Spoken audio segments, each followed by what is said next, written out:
Electrical and petroleum investment has been promised by the United States to Venezuela through acting President Delcy Rodríguez.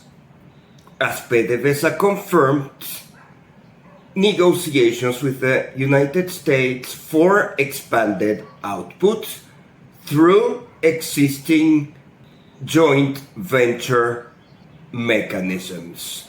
This news has been of utmost concern to loyalist Maduro supporters who claim Delcy Rodríguez is a traitor, while the general population sees relief in this unexpected source of national income.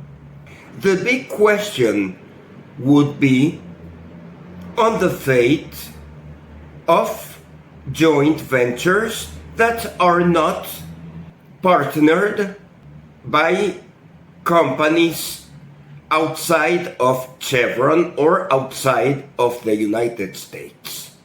Petropiar, Petroindependencia, Petroindependiente, Petroboscand, and Loran are joint ventures between Chevron and PDVSA.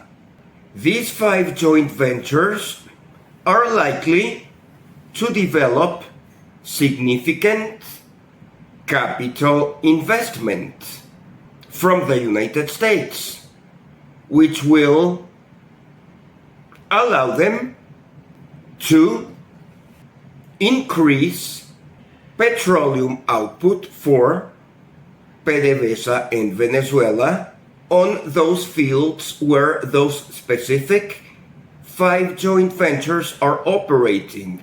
However, there are at least 39 other joint ventures, including joint ventures with countries such as Russia, China, France, Italy, India, Petrocedeño. What will happen to these joint ventures? How will capital investment go into them? Perhaps we will see a shift of investment away from current investors in Venezuelan petroleum to exclusively United States investors. However, acting President Delcy Rodríguez has been crystal clear that Venezuela seeks to achieve a balanced portfolio of investors, not only in petroleum and commerce, but also in diplomatic and geopolitical relations. Therefore, Venezuela's relations with China, Russia, and Iran are meant to stay, in spite of desires of United States to use them as our only source of investment. We must also notice that investment in electrical industry is needed, as sanctions or unilateral coercive measures that were applied in Venezuela since the Obama days have disproportionately targeted the Venezuelan electrical grid, as it was impossible to import spare parts for electrical industrial generation equipment, which led to a rapid decay of the electrical grid. And a similar situation has been seen in Cuba over decades. So, Americans would be investing to rebuild what they already had destroyed many years before having bombed. President Gustavo Petro and President Donald Trump have surprisingly agreed to conduct an in-person meeting, which means that Colombian president will require to be issued a new visa for the United States. Opposition figures of Colombia have acted like Venezuelan opposition.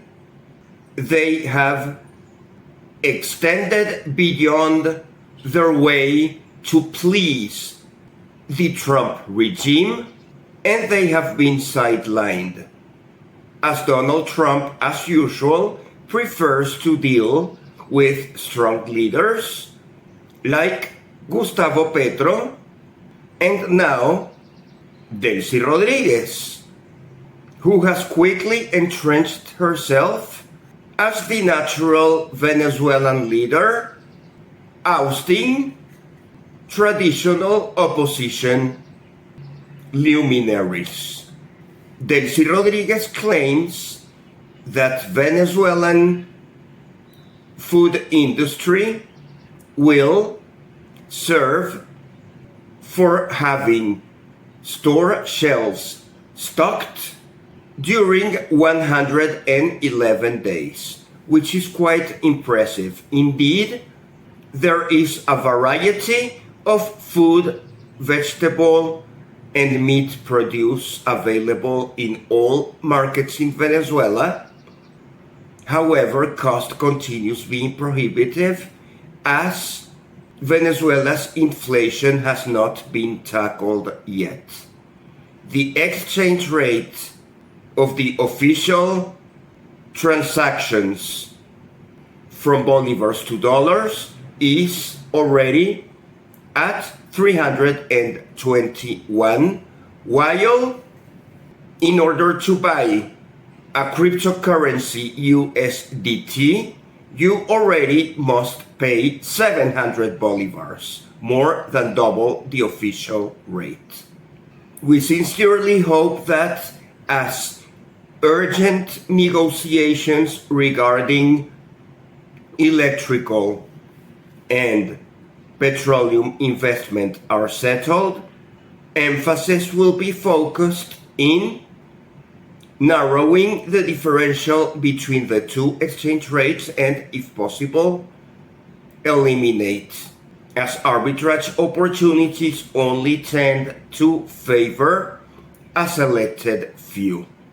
Even though Venezuela is prepared to continue its relationship with powers such as Iran, Russia, and China, their presence in the country will certainly be a geopolitical power game with the United States. And Venezuelans, at this particular moment, will welcome the added United States investment, and we will certainly fine-tune correlation of forces later on once our relationship with the United States stabilizes. For the time being, China is prepared to substitute prior petroleum imports from Venezuela to new imports for Iran. So, as China accommodates for the United States' desire to continue treating all of Latin America, including Venezuela, as its backyard, that will provide an influx of cash to Iran, which is another adversary of the United States, which might engage into war with Israel. And Russia was carrying Venezuelan petroleum-related products. Tanker Bella 1, which was chased by the United States Coast Guard and Navy during several weeks across oceans until Bella 1 finally was seized off the coast of United Kingdom and Iceland. The crews have been detained, and Russia until now has only requested through serious diplomatic means. During the last few days, it seems that Russia, China, and Iran have not demonstrated much response power, just as Venezuela wasn't able to either. And it looks like the United States is, with total impunity, placing its rules across the world with no consequences. It looks like the international coalition, despising United States methods of trade and persuasion, has not yet materialized, and only one country with only 4% of the world's population is able to place in submissive mode to the rest of the planet. Perhaps Russia, China, and Iran are waiting for other occasions to become more to the offensive at other geopolitical locations away from Venezuela. It certainly looks like the United States' backyard of Latin America and the Caribbean is being enforced as a reality, as China, Russia, and Iran are not willing to fight the United States near its vicinity. Acting President Delcy Rodríguez has appointed González López for the Presidential Guard and the GESIM leadership, and the previous holder of that position is on investigation as he may have applied policies that led to a deficient security, facilitating extraction of President Maduro. Secretary of State Marco Rubio spoke about a first current phase of stabilization in Venezuela, followed by recovery, which is meant to occur as United States investment in petroleum and electrical industries flows into Venezuela.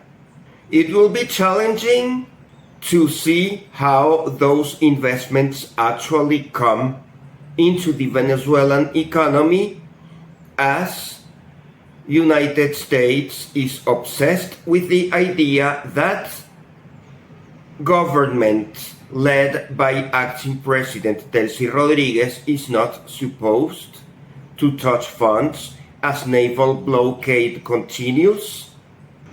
We still might have to wait a few weeks or months to detail the specifics on how this logistical operation can occur. While stabilization and recovery will be welcome, a transition to another kind of government is not supported by Venezuelan constitution. Elections for a new president are not scheduled until 2030. Theoretically, Delcy Rodríguez should be able to secure periodical extensions of her mandate by reasonings that will be provided by the Venezuelan Supreme Court of Justice in the next few weeks or months. Not necessarily Donald Trump, Marco Rubio, Pete Hegseth, or Stephen Miller are running Venezuela. Instead, President Delcy Rodríguez has identified common objectives, such as an increased petroleum investment and commercialization flow, and the need for Venezuelan industry to use electrical investment from the United States.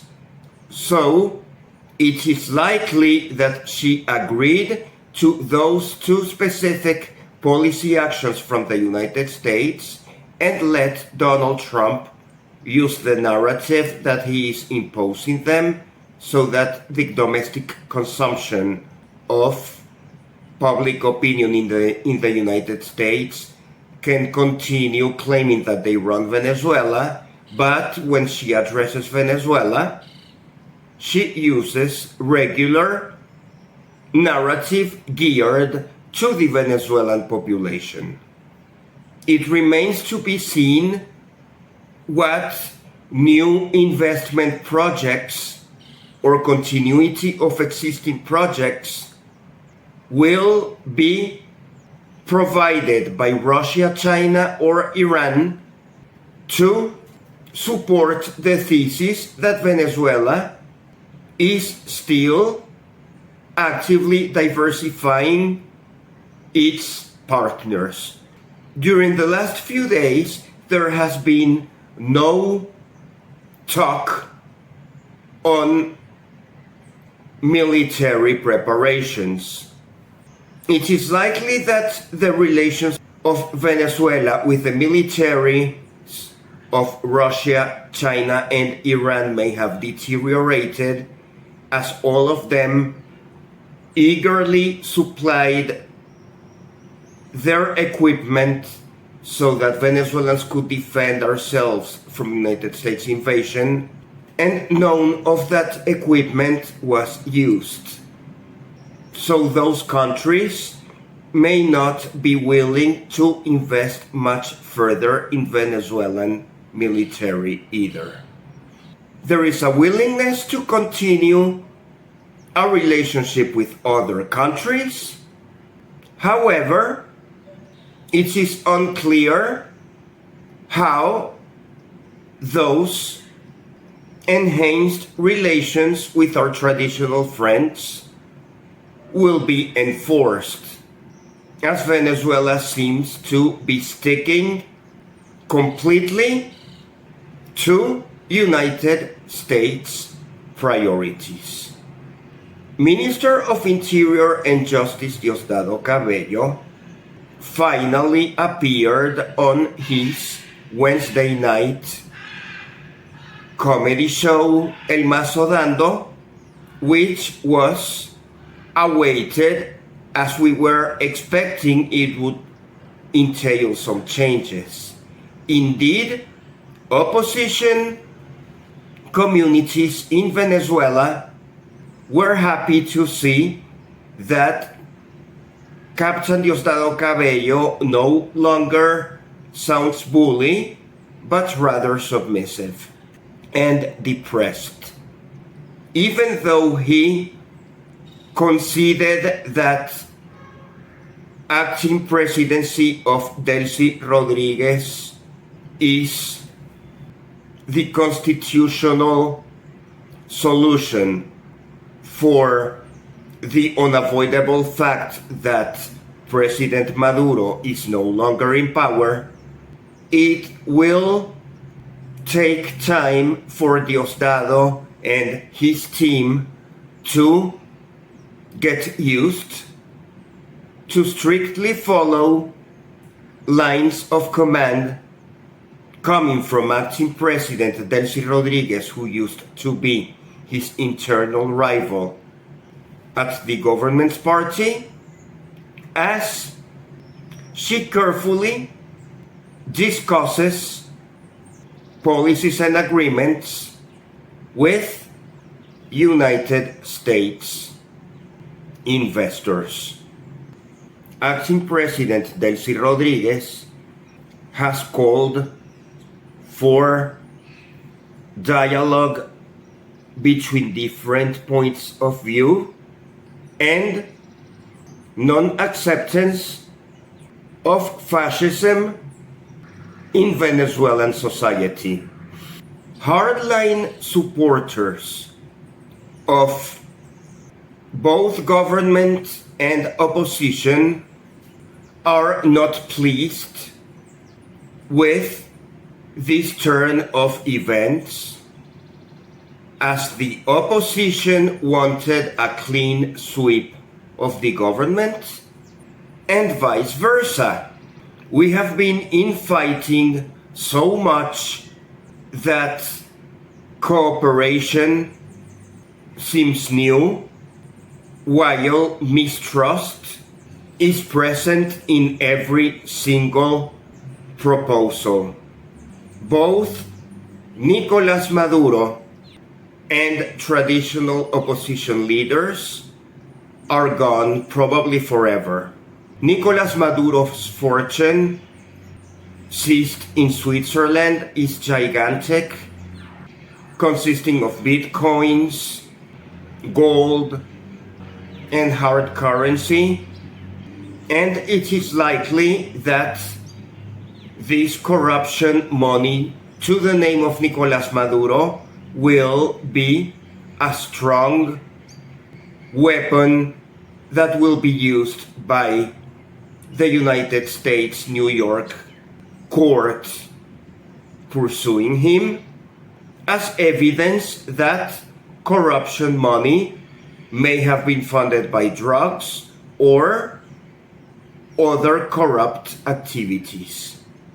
All sides are preparing their legal cases, and the next time Nicolás Maduro will appear in court will be during the month of March, and we're still at the beginning of January. Venezuelans will soon refocus our strategies for this year, as there might be economic opportunities on the verge of being untapped, and perhaps we might slow down the political discourse, which tended to be in trashing our adversaries, as new business opportunities flow downstream.